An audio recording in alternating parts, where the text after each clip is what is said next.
welcome back to another episode of Two Dudes with Attitudes, a wrestling podcast. And right yesterday when I said we were back to our normal schedule, I forgot I was going to Disneyland on Friday. So here we are again on Thursday. Sorry, everybody. Keep you on your toes. You can always watch the replays anyway. So all good. It's all good.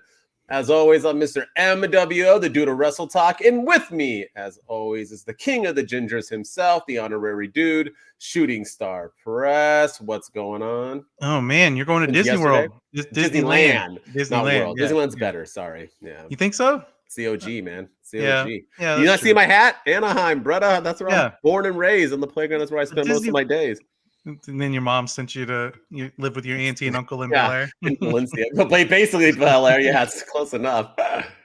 But yeah, man, it's an exciting time to go to Disneyland. You're gonna what rides do they have? Do they have the Tron ride out? Do they have the Guardians of the Galaxy ride? I know that's new in Florida. It's different. So Guardians took over for Tower of Terror. So Tower of Terror is the one that like drops like the elevator. So they turned that into Guardians of the Galaxy. So it's a little bit more, you like float more on the drops. But they got Disneyland and Cal Adventure. So Disneyland has the basics like Space Mountain, one of the best, Big Thunder Mountain, Splash Mountain, which is almost closed, Pirates, Haunted Mansion, all that fun stuff. And then the kiddie worlds like Peter Pan and then they just created Star Wars Land, which is off the chain, and they got those two dope rides there at Star Wars. And then which one?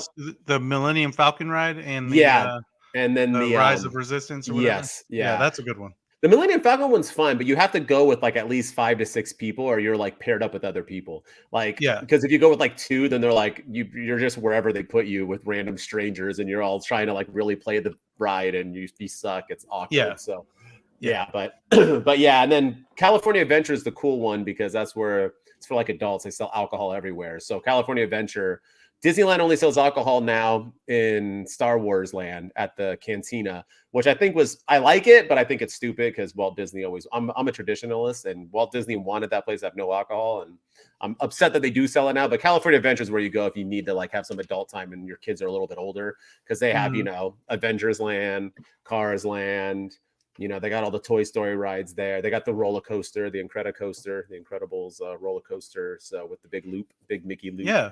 Nice. So I'm a California Adventure guy, but we did a 3-dayer and it's one a day, and we already did California Adventures. So the wife and kids would rather do Disneyland. So do y'all see any of the characters and stuff when you're there? Do they come walking around? They're like posed everywhere. Like some of them walk, but they're like all over the place. Yeah, but my kids are like not into that. Yeah. And whenever they do, I always get them with the lines, because that's what we do, fast passes. So my kids don't know how to wait, right? They can't watch commercials because they stream it. They have no patience, right? So whenever they see it, they're like, oh my gosh, it's like Mickey Mouse. And I'm like, yeah, look at the line. They're like, never mind. I'm like, yep. Keep on moving. I'm not gonna stand around and take a picture with some weirdo in a costume. No thanks. No thanks. Yeah. Speaking of, we're watching a bunch of weirdos wrestle each other in Speedos. Yeah, and some of them moan before they jump on a bunch of dudes. So I mean, at their house. Yeah. So yeah, man. So yeah, what am I talking about? Yeah, I guess you're right, but. I mean, I'm a Disneyland freak. I've had season passes for like 20 plus years. I mean, now we don't, but we did forever. And then once we had kids, they got a little bit older, I stopped, because 4 passes these passes roll like what, $1,200 a pop or something for each person for a year. And you still get blackout dates and you still have to, like, since COVID, you got to now like still schedule everything. So you can't even like go when you want. You can't just like wake up and like, I'm going to Disneyland. They'll be like booked. You have to book everything in advance. So it's like, yeah, that's like when we went to the ones in Florida. It was overwhelming, all the stuff my wife was on her phone like literally the entire time we were there. I got to get a ticket, I got to get a lightning lane for this ride, and we're okay, we had to wait 42 minutes, so we're going to go all the way to this side of the park and go do this, and then we're there for an hour, and then it's like, okay, well, we got to hurry up, go to the other side of the park to get our lightning lane that we made 42 minutes ago, and it's just a lot. I'm like, it's chaotic, it's overwhelming. And we need to eat. Oh, wait, we didn't make reservations 6 months in advance. Well, we can't eat anywhere other than hot dog stands. Yeah. So this is great because everything's a freaking reservation. Yeah. And then if you want to get food, even at the fast food ones, you have to like pre-order it in advance too. They're like, nope, do earlier. You're going to wait 25 minutes to get your food. Yeah. And ridiculous. To pay $80 for like your family to have hot dogs and chips. Yeah. And I think the food at Disney is highly overrated. That's Oh, a I hot like the take. churros Yeah. and popcorn. Other than that, their food is like their Yeah. corn dogs are actually, I don't know, at Disneyland are pretty bomb. They're like huge. You know, I Yeah. like those big corn dogs. But they're like crispy and they but not only are they big, how I like them, but they're like thick. Okay, I don't know where I'm going. Okay, a corn dog, people, just a regular ketchup and mustard. But no, it's he said corn dog. That was my Beavis and Butthead impression. But yeah, but they like batter the bananas out of it. So it's like super just like, it's like the best part. Like when you get fried chicken, when you see people take the skin off, and I'm like, you're such a weirdo. Like, how do you not eat the Yeah, skin? that's the best Like, part. I literally just eat the skin. Like, Yeah. rip it off the chicken and then eat it by itself. Like, I don't know how you can have a corn dog and be like, too much batter. I'm like, what? No, That's like, that's who the wants best part. If you want a hot dog, eat a hot dog. You're getting a corn dog because the batter. Like, Yeah. Yeah. like, do you guys have hot dog on a stick out there? Yeah. Yeah. Yeah, so it's like that's what I love that too. They just batter it up.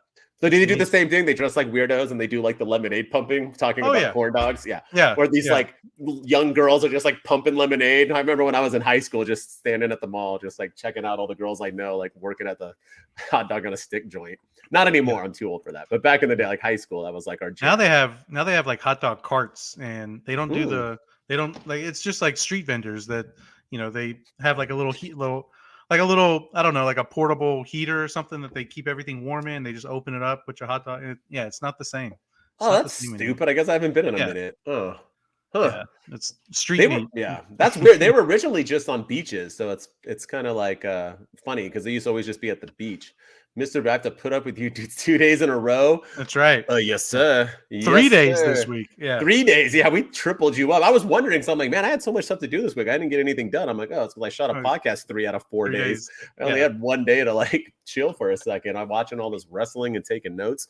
But yeah, man, like, I was going to say something else about something. Oh, by the way, out where you are, I don't know if you know, I know we're a wrestling podcast, but you have an MMA event there this weekend. I don't know if you know that in Charlotte. In Charlotte? You're not close to Charlotte, right? No, I'm about 3.5 hours away. Oh, that's far. Yeah, it's not a pay-per-view. It's like a UFC live, like a fight night or whatever. But I saw it. Because I watch MMA, and I was like, oh, where's this at? And they're like, Charlotte, North Carolina. I was like, dude, yeah, that's pretty cool. You say you don't get anything out there, but it's from 11:30 to 2:30 in where the Hornets attempt to play basketball. In their arena. Yeah, exactly. They got the GOAT up there, but they don't play like the GOAT. So no. Although he left, right? Didn't he sell it? He has it up for sale. He's like selling his majority stake in that franchise because he can't bear to watch him anymore. Even though he made the team, he's like picking all the team. Literally every guy. Yeah. He's he hired the GM who's picking everybody, and it's just like, okay, you're doing this. Yeah. They fired the coach, and then they hired another coach. And then they fired him and rehired the coach they fired like 3 years ago. So I'm like, what are they doing? Funny. Yeah, that Steve Clifford guy. Oh, that's right. Well, just because you're good at basketball don't mean you know how no fundamentals of basketball, the inside about. I mean, it is what it is. That's why when people say things like Tom Brady should go into coaching, I'm like, I don't. And like Peyton Manning should go into. I'm like, Peyton Manning's he's making bank doing every commercial out there. He doesn't need to go into coaching. Oh, and the Monday Night Football stuff. Tom Brady's making like $500 million to announce on Monday night. Like, why would you go to coaching? Yeah. Coaching's like that's got to be the hardest job in the world. It's like 24/7. That's why Sean McVay wants out. The Rams coach. He's like, I don't want to do this. I'll make money announcing. But not everyone can do that. Just because, like, look at coaches like in basketball and football. If they're ever players, they're always mediocre because the mediocre ones are usually the ones who are really, really talented. And that's how they got there because they're smart and they understand the game. But then when you get into like playing, you got to have skill. What's Patrick? Disney, then basketball. What are we talking about next on the wrestling podcast? All right, let's get into Rampage. You got me. Whatever. Yeah. I was trying to kill some time, Patrick, who plays basketball is the Young Bucks. The Young Bucks play basketball. And they refused to play us. Yeah, they never accepted our challenge. Let's challenge them again. I'll challenge them in any state, place, whenever they want. I'll fly over there. Let's do it. Let's go, Young Bucks. Yeah. All they can throw is Shawn Michaels super kicks. I don't know anything else. Yeah, you were able to throw what's his face off of the stage at Wheeler Yuta off the stage on Dynamite, but you can't throw down a slam dunk against us. Try it. No, fam. Nah, and I saw Shooting Star. He tall, he big. We ready. Let's go. Let's go. All right, let's talk about Rampage before everyone gets mad at us. All right.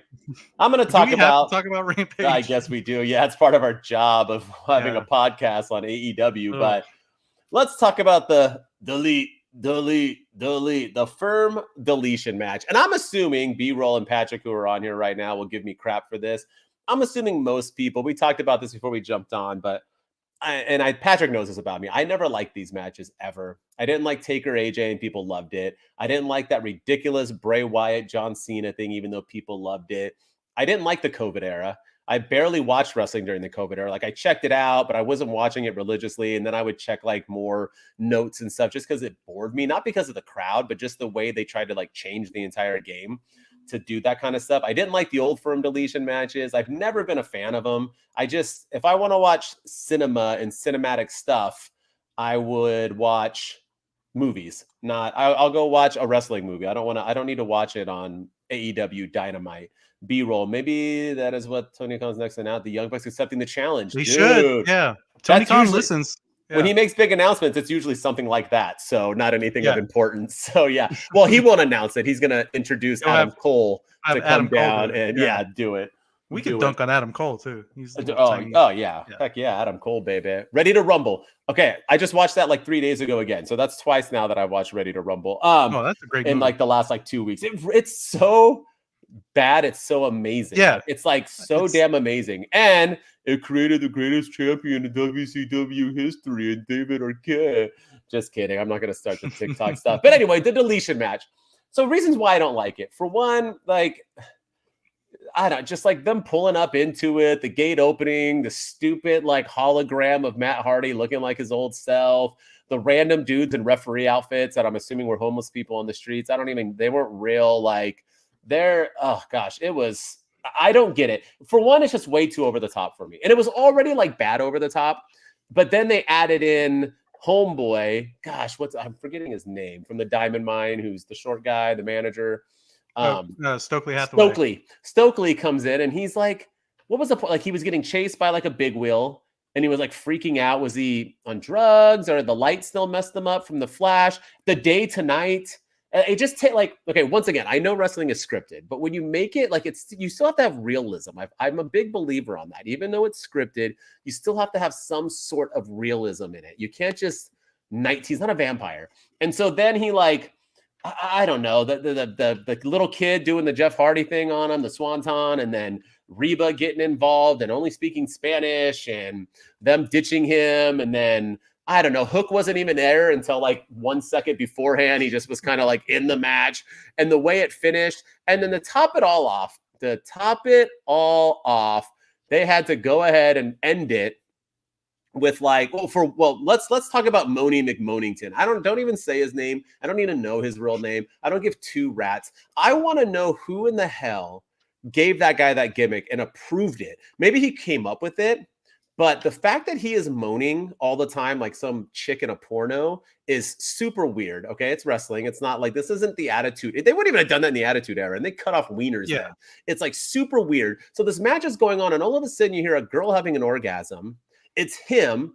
Instead of jumping on them, he moans about 5 more times before he jumps on top of a pile of dudes. And as he jumps on top of the pile of dudes, he gets up, moans some more, in which Matt Hardy says, "I knew you would come." Okay, I don't know if AEW is watched by a bunch of like 10th graders, but if they're not, nobody thought that shit was good. It was stupid. It's awkward. I don't know why him moaning like a female in a porno is hilarious. Everything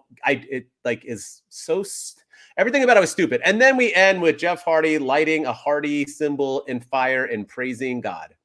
I have no idea what the heck I watched. I have no idea what is going on with any. It was just a hot damn mess, and I'll never get that 25 minutes back of my life. So this is the greatest recap. Is it not spot on? Did I not just cover it?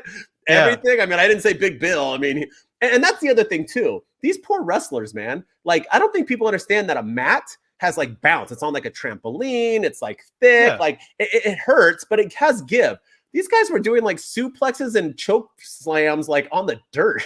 Yeah, like, so you're doing all this too for like more pain. It was just, I don't know what was more painful, getting choke slammed on dirt and rocks or listening to that dude moan like a female porn star. I don't know what was worse, but either way, yikes. Yeah, this match was awful. It really was. The funny thing for me that we talked about before was they went to commercial break in the middle of this match. You know, like, and the commentary on this match was Oh, awful too. It was just like the commentary kind of killed it a little bit. It was because it was a little delayed. uh-huh. It was just like there would be moments of silence, and then there would be For a the while. commentary team, and Yeah, and then they'd then come there'd be back. silence again. Then there'd be the comment. I'm like, okay, all right, what's going on? And then they cut to commercial, and you have Excalibur. This match will continue in picture in picture. So I have to like watch the picture in picture. What's going on this thing? And that just killed all the momentum for me. And then Mhm, yeah, the ending was dumb. And like, here's the thing: like, what's next? You know, is Jeff mhm. Hardy now a man of God? Is that going to be his new gimmick? Is that his, or is he going to come back next week and just be Jeff Hardy? Is Matt Hardy going back to being broken Matt again? Is that Mhm, what this is all about? Um, you know, what's next for Stokely Hathaway and the rest of that group, Big Bill and all those people? Are they mhm, just going to come back next week? You know, we talked about wrestling being real, and to me, this was the furthest thing from it. I was a fan. I liked the first uh, cinematic match that they did, the ultimate deletion or the final deletion or whatever it was, the one that they did in TNA, mhm, and because it was different, it was something that we hadn't seen, and it really, and I think it was because it was from TNA, and that's why I liked it. It wasn't a mhm. WWE thing, and it kind of put TNA back on the map, and Matt Hardy's character was starting to get over, and everyone was really digging it.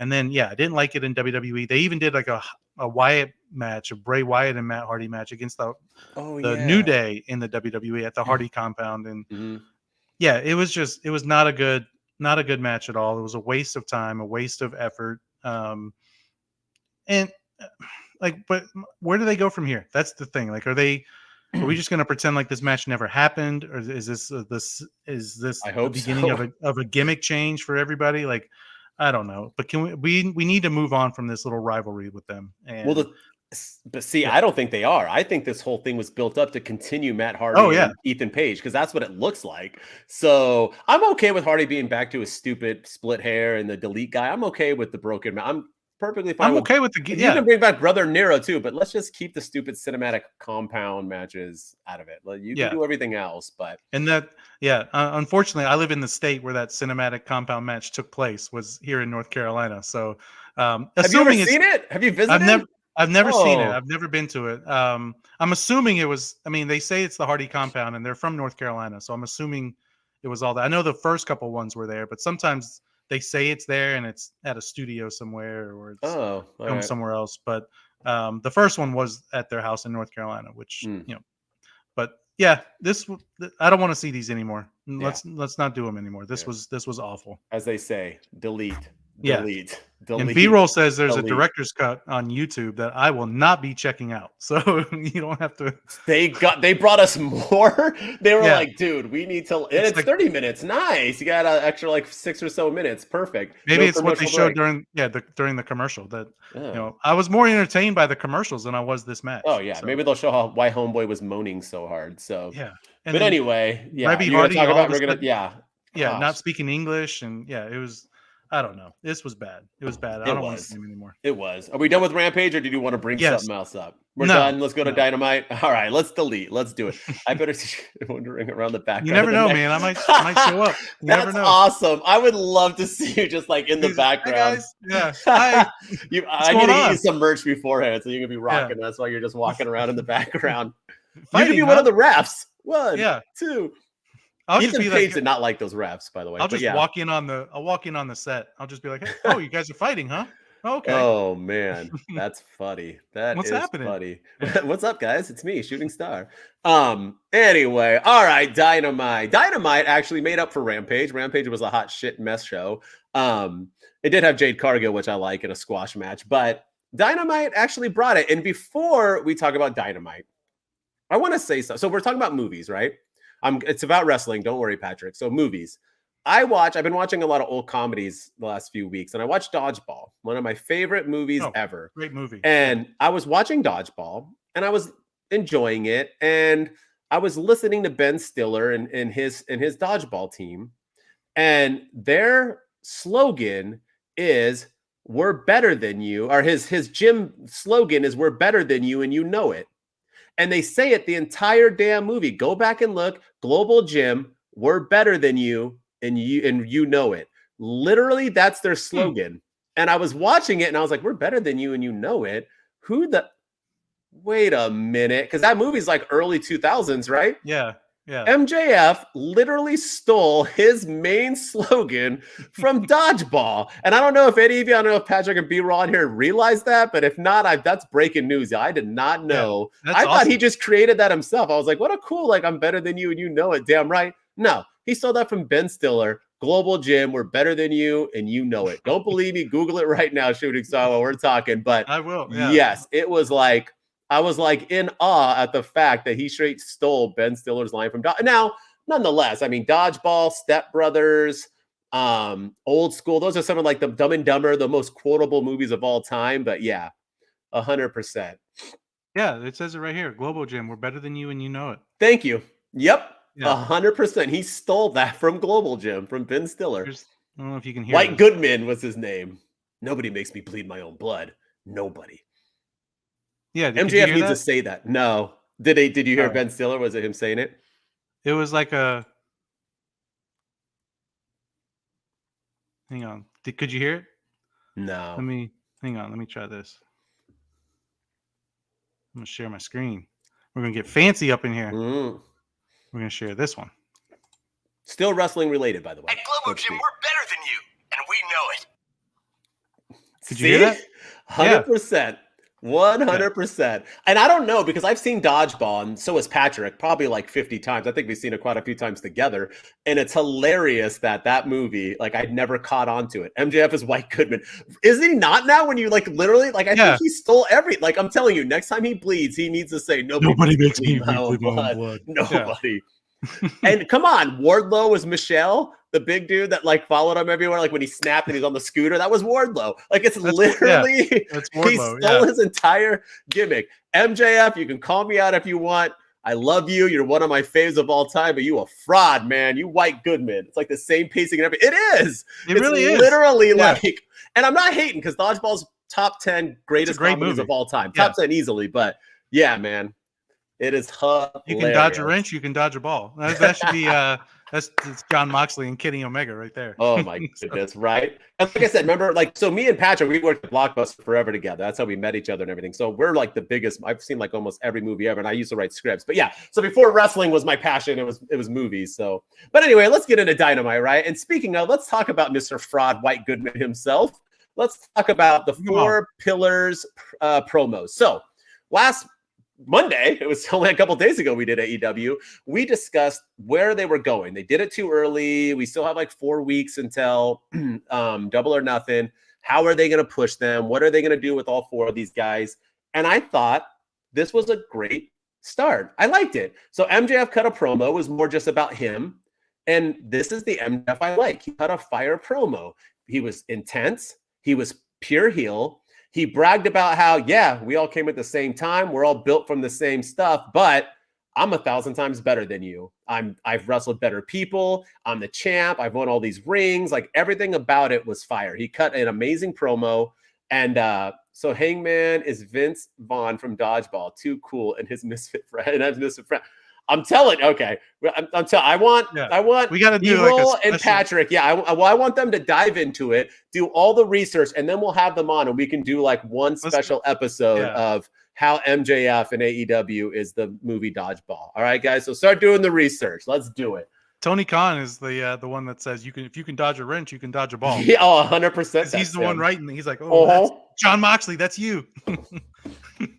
Yeah, I'm surprised it's a screwdriver, not a wrench that they're hurting everybody with. But anyway, back to Dynamite. Man, I've taken this episode. Brian Danielson's the guy that's like, hey, that's Steve the Pirate. Yeah, wait, is he? Well, who's Steve the Pirate? Yuta? I don't know. No, I mean, who in AEW? Steve? Orange Cassidy? I don't know. We'll figure it out. I don't know. Yeah, we'll figure it out. We gotta get But anyway, with the 4 pillars. So MJF cut a promo, and I had no idea where it was going. And then they just had little like segments for each guy, and I liked it because say you're new, say you're not really familiar with who these people are. They started with Sammy Guevara, and it talked about them. And I like that they had wrestlers talking about them, hyping them up about what their strengths were, where they came from, why they're at where they at. They did Darby, and then they did Jungle Boy. And I like Jungle Boy. I still wish they would bring up his dad more often. That he's Luke Perry's dad. Come on, it's Dylan freaking McKay. Rest in peace. I know, But exactly. But he said his dad, but not by name. And the thing, he was my favorite one out of them all because I like that they had Christian Cage do it. Because Christian Cage was like, look, I hate this dude. I don't like him at all. But I picked him out of the 4 pillars on purpose because he's the best one out of them all. Like, still praise them, but calling him a piece of shit. And he was like, if he can get his ass out of his head or his head out of his ass, he'll be able to win that belt. And it was just like really good stuff. And once again, it was like realism. It was like Christian Cage was like, yeah, I'll cut it. I hate him. I turned on him. And then Jungle Boy was like, yeah, I mean, he taught me everything I knew both ways. He taught me how to be the person I am. And then he taught me not to trust anybody and that the wrestling business is shady. So I thought that was a perfect way to kind of get the ball rolling on who these people are. You know, MJF thinks he's better than them, and they all think that they can do it. They all have their own little unique abilities on how they can win the match. I thought it was perfect. I thought that was the way you needed to do it. They didn't need airtime. I loved it. Straight to the point. Got me hyped. I loved it. I thought this was the perfect start to the build of this match that we now have like 3 or 4 weeks until we get there. So I liked it all. I did like the inclusion of Christian because he was still, you know, he had just cut his promo too. He did, literally, yeah. And then like there was like the very next thing, and I like that he even said, you know, I always said Jungle Boy was the best, and I stand by that, despite the fact that you know I hate this guy, like you said. Chris Jericho was in Sammy Guevara's thing, even though he hasn't been part of the JAS or hasn't been affiliated with JAS on screen over the last couple of weeks. He's been kind of doing his own thing, but I like that they had Chris Jericho do something similar. You know, he's still a heel. It was cool. Yeah. Putting over his friend. And then, you know, he could have said something like, you know, he hasn't been part of us. He's going after this. That's my title, but he put him over in a good way. And then I liked, you know, of course, Sting put over Darby Allin in a big way too. So I liked them all. I thought they were all good, and I'm really curious how this match is going to go. I'm curious who's going to take the pin. Curious to see, you know, do they put the title on somebody else? I really am curious to see how this match goes, and I feel like there's going to be some shenanigans there. But I can't wait to see it. It's going to be a good match. And right now I think the event is on the 23rd. I think of 27th, 27th of something like that. Yeah. So we have about 3-4 more weeks. So let's keep it up. Right now I'm hyped. We should go live with it. Let's go live with it. Yeah, I'm down. Yeah. All right. But let's do a watch along. Yeah, we'll do a watch along for this. But yeah, right now I'm hyped, and you know, AEW, let's keep me hyped. Yeah. So keep us hyped the whole way because they're off to a good start. Sammy takes the pin. You think so? I think Jungle Boy takes it. That's my second pick. I think Darby doesn't take it. MJF doesn't lose. That's guaranteed. It's either one of them. But I'll go with Sammy. I think he's the least important, but my opinion. And I love Sammy. That's not a dog. Yeah. I could see Chris Jericho costing Sammy the match, and then that's how he takes the pin. Yeah, I could see that. But let's I want to talk about something else. I want to talk about this House of Black match versus the Best Friends and Bandito, which I thought it was a good match. I'm not knocking it. This was the first one that they did under the open house rules that they had, and where they, you know, specified before that there's dealer's choice where you can pick the rule, and then it's 20-second countouts and no rope breaks. And then the dealer's choice. If I'm in that match, I'm just gonna say, okay, back to 10-second countouts. It's like the genie asking. I'm just gonna ask for more wishes. Like, you give me 3 wishes, I'm just gonna ask for more. Yeah. So Malachi Black can't pin me. Like, why can't you like?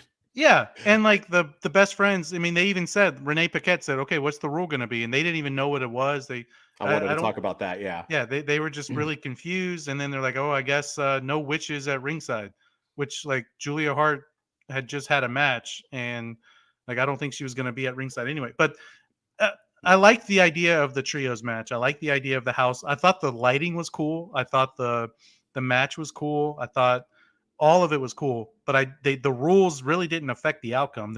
I don't remember seeing any, like, there were no countouts. There was no. I think they were in the ring the entire time. There were no near falls where they had to put their foot on the rope or anything like that. So, you know, they made a big deal about all these rules, and then they really didn't use them at all to their advantage. And then I think the biggest thing for me is, why did this match happen in the first place? And, you know, last week we had that trios battle royal that the Acclaimed won. Mhm. And I thought we were setting up for the Acclaimed versus, the Acclaimed and Daddy Ass versus House of Black. And maybe they still are at Double or Nothing. And I think that's probably the idea that they're going with. But I still don't understand how this match took place, why this match took place, and then why was there no build from the Acclaimed? Where were the Acclaimed? Why didn't they come out at the end to take out House of Black or to stare down House of Black? Why didn't, there was no build up from them at all? And I don't know. I felt like that was a missed opportunity. And yeah, that's my rant. I don't understand why this match happened in the first place. It was a good match. I think it could have been a better match. I think it fell victim to time constraints, and then the card was super booked and super heavy, so they had to get it in quickly. That's what she said. But Hey yo. but yeah, I thought this match, it was good, wasn't great. They made a bigger deal about the rules, and they really made them out than they were meant to be. And then yeah, no Acclaimed. And I really thought this was the time. If you're going to build to a pay-per-view, this was the time to bring them out and get us amped for another trios match against the Acclaimed. Well, don't worry, because AEW stands for Acclaimed Every Wednesday, and they will be showing up on Rampage this Saturday night. So yeah, of course. So the match, I agree with you. And I thought it was weird because the match was already super confusing. And I always think it's weird when something is scripted and planned, and then you go ahead and openly admit that it's confusing, because they ask the guys, Renee's like, hey, what do you want to do? And they're like, huh? Like, at least make them understand. Like, we already don't understand the match. So how about you have them at least understand it? And they were so dumbfounded that they decided that they want to know witches. So I guess Matt Hardy and Julia Hart couldn't interfere in the match. It was like awkward. And I was like, at least have them like understand it, because if they don't even understand it, how are we supposed to enjoy it as wrestling fans? I'm like, their own wrestlers can't even understand what the hell this match is. You like the lighting? I for whatever reason, just like me with cinematic matches, I don't like the lights being down, no matter what it is. I hate it. Whenever anybody wrestles with the lights off, I'm always like, ugh. I don't know. And I would feel like as a fan, I wouldn't be able to see it. I just feel like it's very unappeasing. Just my opinion, but I love what they're doing. The trios are still getting defended. I like how much they hyped up the House of Black about looking terrifying and being threatening. One of them, I forgot, I don't know if it's Jim Ross. One of them is even like, well, yeah, when you get $1,000 worth of tattoos, which Aleister Black has way more than 1,000. I have $1,000 worth of tattoos, and I'm not even covered.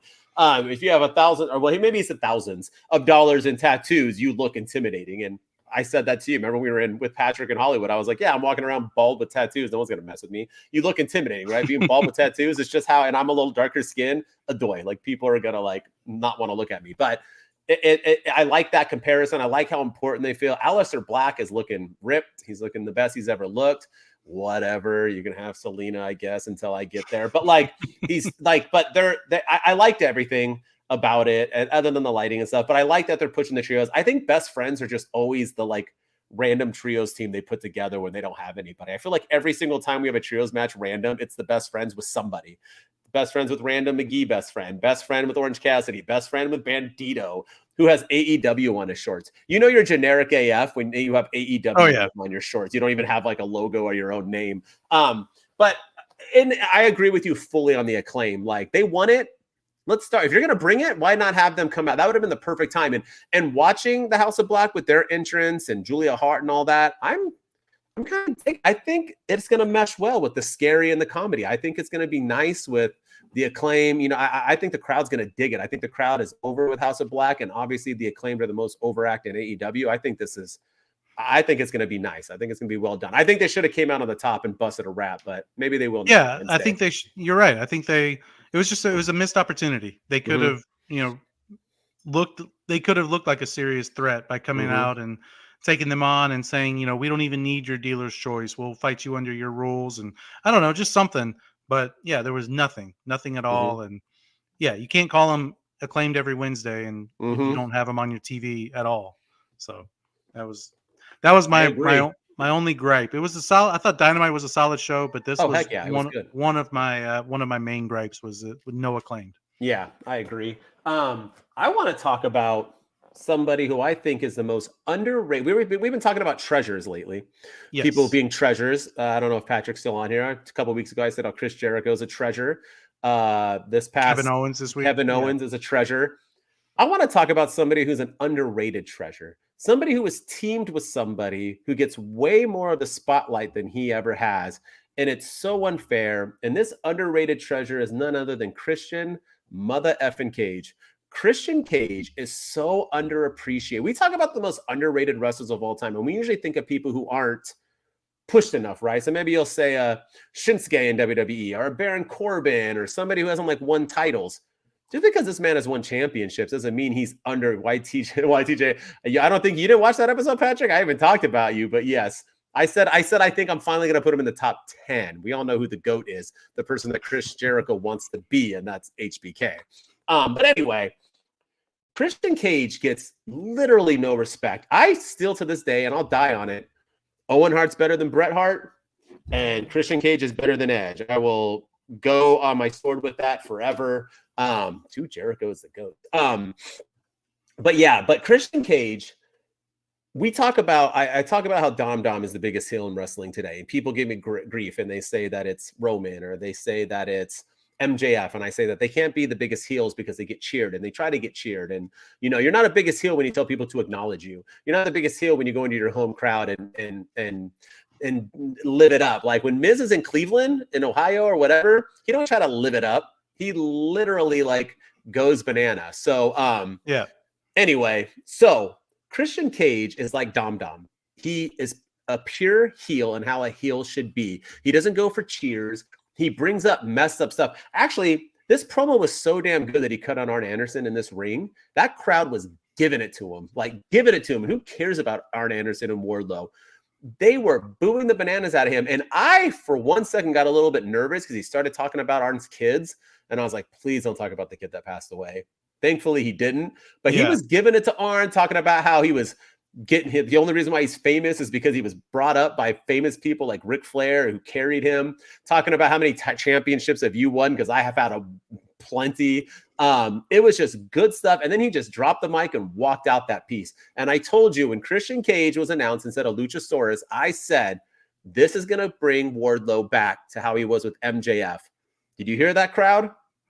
I'm telling you, man, Christian Cage is where it's at. And I think he's going to elevate him, win or lose. So yeah, he is he's probably top 3 heels in all of wrestling right now, for Christian sure. Cage, for sure. Dom, Christian Cage. I think he's up there with Dom. He might be up there because he is a pure heat magnet. He cuts better promos, obviously. Yeah, the first thing he said was, Detroit, shut your mouths. I don't even want to be here with you guys. Like, everything about it was phenomenal. And I loved it. I think they need to have Christian Cage.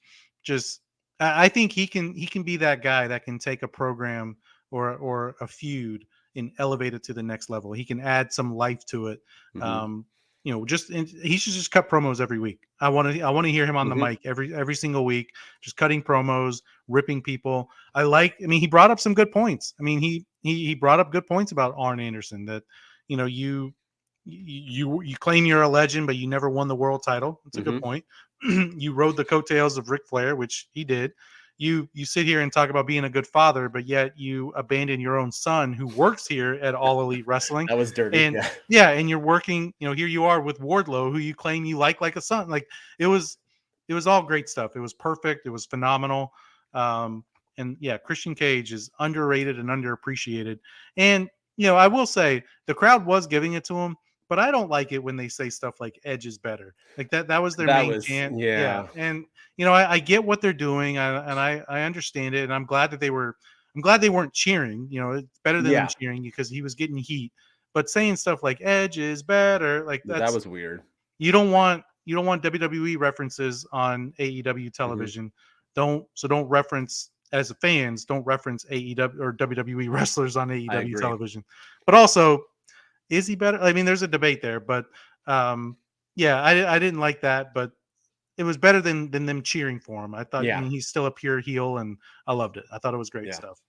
Christian's money. I still, to this day, him and Randy Orton's feud when he was one more match is one of the best title feuds ever. So yeah. Oh yeah, it was great. It was great. He won the title after Edge relinquished it, and then didn't even hold it for a week before he dropped it. It was it was great stuff. I loved it. And I think I wouldn't mind seeing Christian hold some gold. I wouldn't mind him winning the TNT title. That's why I'm for it. Yeah. And maybe he's the one to bring some relevance and prestige. I mean, I think him holding that title will bring relevance to it, but I think it might add some prestige too, because he's a former world champion. Yep. He's been at the top of he's been in WWE, he's been in Impact Wrestling, he's been all over the world. He's held the top prize everywhere he's gone. So I think that could, but I don't know if they see the TNT title that way because they play hot potato with it, but maybe he's the one that can add some stability to that championship and keep it on him for a while. Like it did when Cody had it. That's the last time it was like important. So. Yeah. My only thing is, where does Luchasaurus fit in all this? Like he's just kind of walked away from Lucha too. Lucha he just left in the ring. Yeah, like Luchasaurus was there with him the whole time in the pro and during the promo, staring at him, and you couldn't really see his emotion. You couldn't see if he was like happy or laughing or what, because he's behind the mask. But yeah, then Christian Cage just drops the mic and walks off and leaves Luchasaurus in the ring. And are they trying to tease that there's tension between them, especially with Christian taking the title shot from Luchasaurus over? Like, are they trying to tease that? Like, I don't know. Yeah. Like, don't bring them back together if you're only going to break them. If you're going to break them up right away, that's my only thing. So yeah, I'm curious to see where Lucha fits into all this. Yeah, I agree. All right, what's your last thing? Oh, I'm assuming I know what it is. Yes, sir. The main event of pay-per-view main event on TBS. They said That's it right. 57 times. The pay-per-view main event on TBS, which has been on the main event on TBS before several times. See Pandemic. See what was that? The Ultimate Death Match or whatever it was on TNT. Jon Moxley versus Kenny Omega in the steel cage. I thought the match was good. I'm kind of getting over steel cages though. I'm starting to I feel like they never really use the cage. This was more of a hardcore match inside of the cage. They used barbed wire. They had steel chairs. Moxley bled. His streak of bleeding his streak of not bleeding is officially over. It's ended after like 3 weeks. There was a lot of pre-match stuff that took a little too long with the brawl before the match with the Young Bucks going after the BCC, and they didn't why they didn't go after Bryan Danielson, who's on commentary. I don't know. It's like there's like a force field around the commentary table. It's like, oh, I can't go any further, and I can just yell at you from here and point at you. Yeah. Meanwhile, I'll take out your friends. Just a lot of pre-match shenanigans that I thought took a little too long. And then also, like, can we clarify the rules of a steel cage match? Is it the first one to escape, or is it the first one to get pinned? Because Moxley technically won this match twice, if you want to get technical. So, yeah. Because Kenny Omega kicked him out of through the cage. So technically he escaped. His feet hit the ground too. Yeah, 100%. And later on, Moxley pinned him. And so it's like he won this match twice. So what's the rule of a cage match? Is it to escape, or is it to get a pinfall victory? They never really explained that. They just said steel cage match.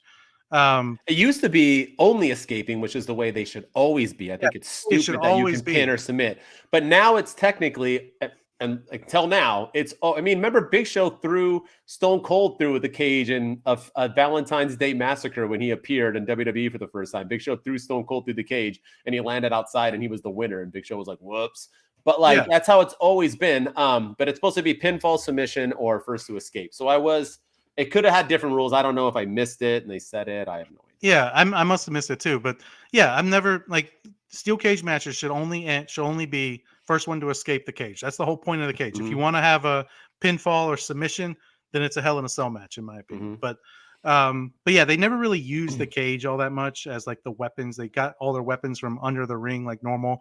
They cut to commercial in this match too, and this is where I really got mad, because the cool moment of the match happened during the commercial break, where Kenny Omega or Jon Moxley took the turnbuckle apart, took the turnbuckle post apart, and then we come back from commercial and they're explaining how Jon Moxley just he's hitting him with the ring post. He's got the turnbuckle in Kenny Omega's mouth.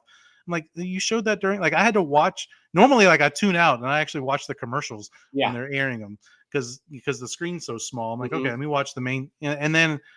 So I had to go back and watch him. Like, oh yeah, they took that off during the commercial. I thought that was bananas out of him with it. Yeah. It was one of the cool moments of the match, and to me, it kind of, took away from it when it happened during the commercial. But thought the match, it was okay. It was fine. It was a solid main event for Dynamite. The heel turn of Don Callis, where he took the screwdriver out of John Moxley's hand, and then Kenny Omega went for the one-winged angel, and then on the count of 2, that's where Don Callis came in and hit Kenny Omega with, I guess he stabbed him with the screwdriver, but yeah, it was it was a cool ending, I guess. Mhm. I like the story that they told. I got to give them credit for the long-term storytelling, because they kept talking about this throughout the match on commentary. But 3 years ago, it was Kenny Omega and John Moxley during the pandemic, and that's when Don Callis joined Kenny Omega, and that's when they he became the belt collector, and he went to Impact and started defending his title there. With Don Callis was part of Impact. And then 3 years later, Don Callis betrays Kenny Omega and helps John Moxley. So I thought that was a cool little throwback. I thought they spent a little too much time focusing a little on Don Callis there at the end. I thought he was pandering to the crowd a little bit too much. And I wanted to see him have an interaction with John Moxley after the match. Is he part of the BCC now? Is there a handshake? Is this just behind the scenes? Was this something that they didn't know was coming? You could see the smirk on Bryan Danielson's face, like he kind of knew this was happening during when they showed him on commentary, even though he says he didn't know. Yeah, I thought, and then of course I wanted to see more interaction of the Young Bucks and Don Callis, and more interaction with Don Callis and Kenny Omega. I mean, he was going to hit him with the screwdriver, then he kissed him on the cheek, and then he got out of the ring. It was a cool heel turn. I think we all knew it was coming from a mile away. It was just a matter of when, and I thought they executed it okay. But yeah, now I'm curious to see what happens. Is he in the BCC now? Did Bryan Danielson put him up to this? Was this a one-time thing? Is this like the William Regal turning on John Moxley thing at Double or Nothing, where they're going to take Don Callis out and we're never going to see him again? Like, I don't know. I'm curious to see what happens. Yeah, I agree with you on almost everything. I thought it was weird too that they started the match off with everybody fighting, and even Jim Ross was like, "Don't worry, everyone. This match is supposed to be a steel cage match." Once again, don't admit the fact that you're doing something stupid to us, because it's planned to do stupid. So I don't know. But anyway, the match got started. Once again, these matches aren't my kind of matches. I mean, they brought glass in, which I'm assuming this is like stage glass, right? It's not real glass, right? I was thinking that when they have all this broken glass, because they're like, their heads on it. I'm like, I could not imagine getting glass in your eye, or like how I'm assuming it's all fake glass, because it's like sticking to them, but it's not like stuck in them. And it's always been like that. But either way, I mean, this is just, once again, I'm done with the hard. We're past that in wrestling. We have evolved as professional wrestlers and professional wrestling fans that we don't need this anymore. We have way too many athletic and talented storytellers in that ring to have to always use so many weapons. Yeah.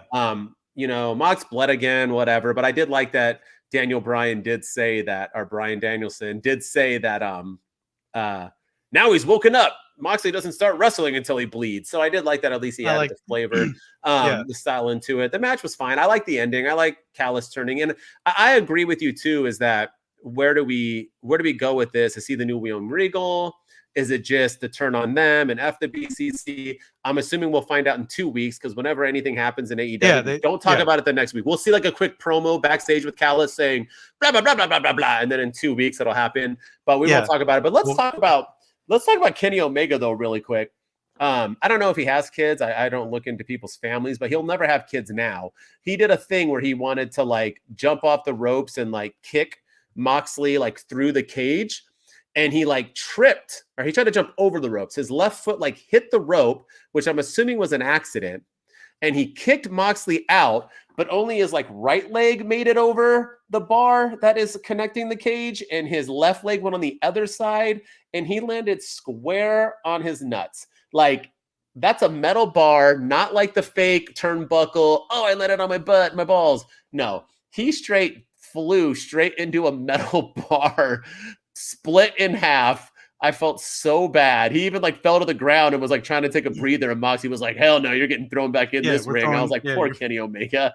It looked awful. I know it was planned, but I think it was planned for them both to go out of the ring, and he just like nipped that rope, and it was like I watched that like twice. Was like, oh gosh, like Yeah, that looked no, painful. It Kenny looked like he Omega, like tore no, something. yeah, I'm surprised he kept going, but other And than then that, it was what was that? Go ahead.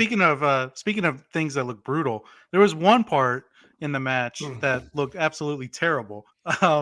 And it was the complete no selling by John Moxley. There was one part where Kenny Omega like kicked him right in the head. Mhm. And like they even showed replays of it. They showed it like twice. And like Moxley went down and you could see he's just like he's down and he starts scratching his face. He's like he had like an itch. Mhm. Yeah, he was like scratching his face. And I think commentary was like, yeah, I think he's got glass in his eye or blood in Yeah, his eye. that's where. Yeah, And I'm like, he completely no sold that. Like, Yeah. and then he's just like, he just got up and like they're like, yeah, look at the impact. And like they showed the replay, and Moxley's eyes are open. He's not knocked out.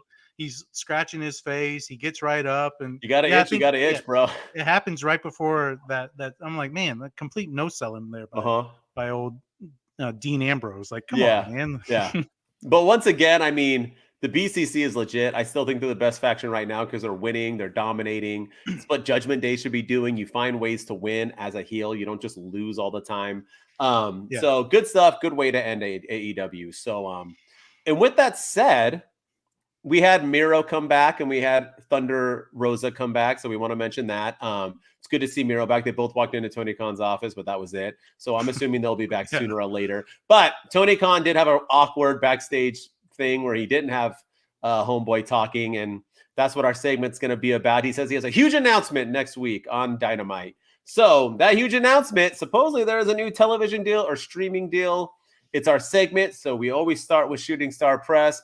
You want to explain it, and let's get your opinion, and we'll talk about this. Go ahead, my man. So it looks like AEW is gonna be around for the foreseeable future. Just when we think they're in any sort of trouble or they're on the verge of closing the doors, because remember, the inmates running the asylum, that's the same stuff that killed WCW. That's what all these naysayers were saying when CM Punk had Brawl Out and Tony Khan couldn't control his guys. This is the stuff that killed WCW.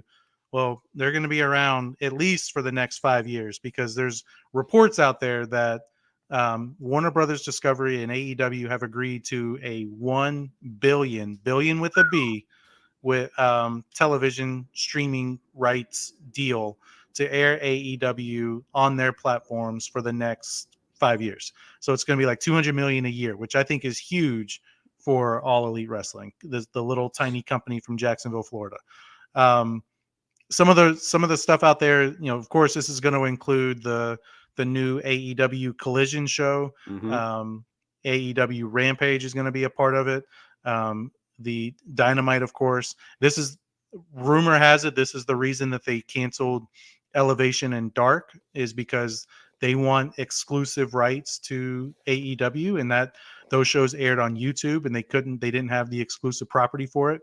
But yeah, so but that's why they're going to make Rampage similar to like Sunday Night Heat, or similar to Elevation and Dark, where some of those guys can get some shine, and that's going to air like it normally is, and they're going to have exclusive rights to that. But the big thing for this is the pay-per-views are going to be streamed on. They haven't said what platform. I'm only assuming it's going to be HBO Max or Max, which is changing the title to and end of this month or something, which I that's a stupid title for it. But yeah, or I know Discovery Plus has its own streaming thing too, so maybe they could put it on there.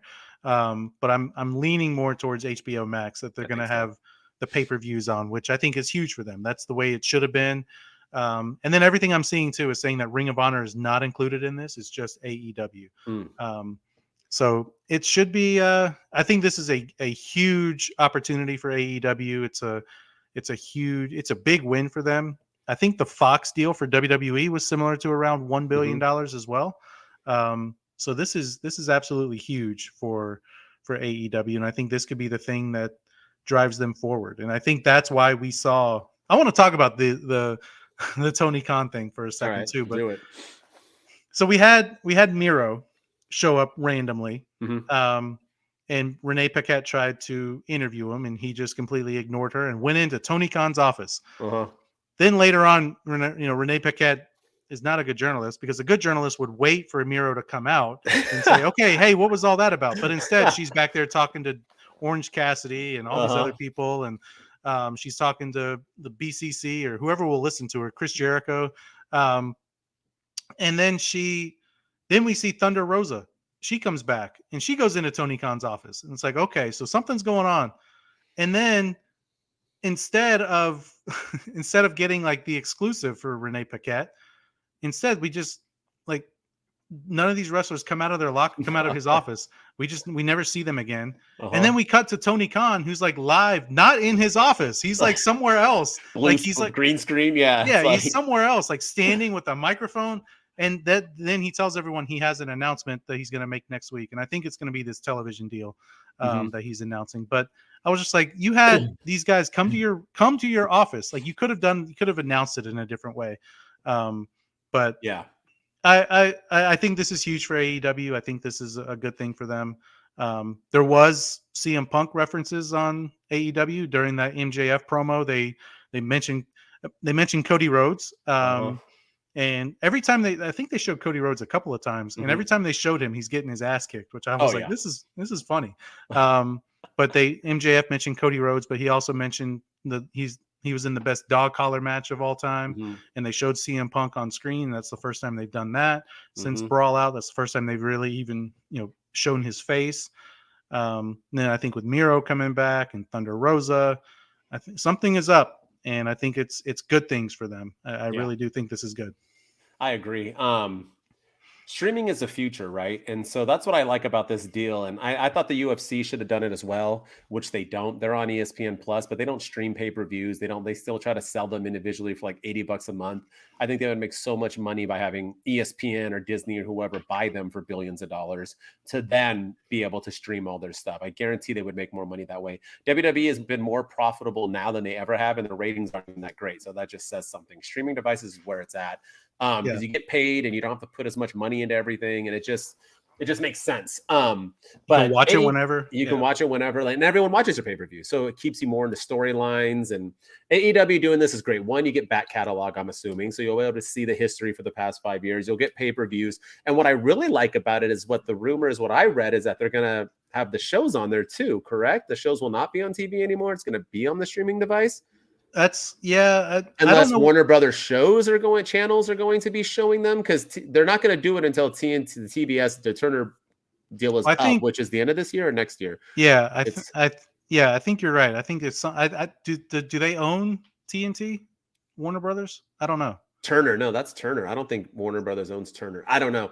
I have no idea. But I from the article I read that you sent me, it sounded like they would air the shows on streaming, which I thought WWE should do. I don't know why WWE doesn't do that on Peacock. Like, TV is dead, man. Like, why are you still airing on? And I get it, because now they have a Peacock money, Fox money, freaking USA money. They have money coming from everywhere, so it makes sense. Although Peacock and USA are the same. So, but either way, I don't know. I think this is great. I think Tony Khan, $1 billion a duel. He doesn't even need money. So this is just like bank for him to sign more people, maybe work on their mics, backstage promos, a bunch of stuff. But I think this is super positive, and not just to rub it in people's faces who don't believe in AEW or whatever. It just shows that wrestling is great. It's thriving again with WWE blowing up, AEW getting this deal. I think it's good for all of us wrestling fans who wanted to stick around. And it's a great future, man. Streaming is the best. I already have HBO Max or whatever it's going to be called. I'm excited for it. I want to watch streaming. I would love to be able to watch every AEW pay-per-view and not have to worry about spending $60 extra of my money. So yeah, man, I'm all for it. I think this is the way to go, especially for a small company. Like, this is what you need to do to get the ball rolling and get your name out there, because that company is going to promote them. HBO, dude, Warner Brothers, you'll be on everything. So yeah, very smart. Yeah. I think this is a good thing, and like you said, I think it's good for the wrestling fan. And I think this solidifies too all these people that say, well, AEW is not competition, it's a healthy alternative. That might be the case, but I think this deal also says otherwise. I think this deal proves that AEW is legitimate competition. And to be honest with you, I no longer think that some of these guys like Adam Cole, Bryan Danielson, Malachi Black. I don't think they're going to be going back to WWE anytime soon, especially Mhm. with this deal coming to fruition. So I agree. I think it's a great thing for AEW. It's a good thing for Tony Khan. I think it's good for the wrestlers. Mhm. So yeah, kudos to them. This Mhm. is huge. I agree. Good week Now for AEW. watch the announcement be not this at all next week. That's the Oh only my gosh. thing. Well, that's the thing too. Like, is CM Punk coming back next Wednesday? Are they going to announce just that they're making a new show? Are they going to announce the Warner Brothers? I mean, it could be anything. So it could just be one thing. It Yeah. could be all of them. It could be two things. So we'll But see. between this and the Wembley Stadium stuff, I mean, things are Mhm. looking up for AEW for I sure. agree. And they're at like 60 plus. So, I mean, that's the way to go, man. Good stuff. Good stuff, AEW. Keep it going. We need competition. I've always said that. And Dynamite's been fire lately too. Like Uh-huh. this episode was good. Mhm. Last couple of episodes have been good. They're telling good Mhm. stories. So They yeah, are. That's what they needed to do. yeah. Yeah. And who knew? Having what 3 or 4 good weeks of Yeah. compelling storytelling would get you $1 billion TV deal. So Well, and it's what happens when competition gets good Yeah. too, because WWE started doing better wrestling and keeping their storytelling. So AEW was like, shoot, now we can't just be wrestling. We need good storytelling. So it's just, once again, competition, man. That's why the Attitude Era was the best, dude. You can't. It's Yeah. hard to compete, man. It's you gotta stay. When you have competition, you got to do your best. So they're bringing it. Kudos to you, AEW. I look forward to next week of AEW and WWE. I think it's going to be another good week, starting with this Friday tomorrow with Roman Reigns returning. So. And we got the Just World gonna- Heavyweight Tournament Oh continuing. yeah, so, I can't yeah. wait. Woo-hoo! Ed The just announced consolation he's going to prize. win it, so we'll see. He should. Um, He should win it. Yeah. So yeah, we'll see. We'll see what happens. But as always, man, thank you for tuning in for our AEW Friday, Thursday edition. I'll be at Disneyland tomorrow having some fun and sweating. It's supposed to be like 90-something degrees, which at course. Disneyland is probably like 100 because it's always 10 degrees hotter there. But yeah, man, so keep on subscribing, keep watching. We love you guys.